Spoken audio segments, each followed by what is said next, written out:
Kontentii hundaa maarkeetingii hin jennu, garuu kontentiin sirriin kaastaamarii siif fiduu danda'a.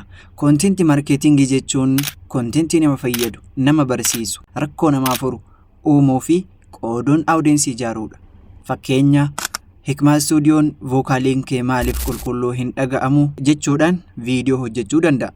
Namni tokko hojii irra jiru sanitti namaaf ibsuudhaaf viidiyoo tokko hojjeta. Sana ilaalee rakkoo isaa irratti furmaata barata jechuudha namni sun yookaan kaastamaroonni kan kee jechuudha. Yeroo booda yoo riikoordingii yookiin miksingii barbaade Hikmaa Stuudiyoo yaadachuu danda'a. Yeroo booda akka isaaf hojjettu si gaafachuu danda'a jechuudha. Kontentiin maal ta'uu danda'a? Viidiyoodhaan, suuraan, barreeffamaan, tiitoriyaalaan, before and after fi testimonial hundi kontentii ta'uu danda'u.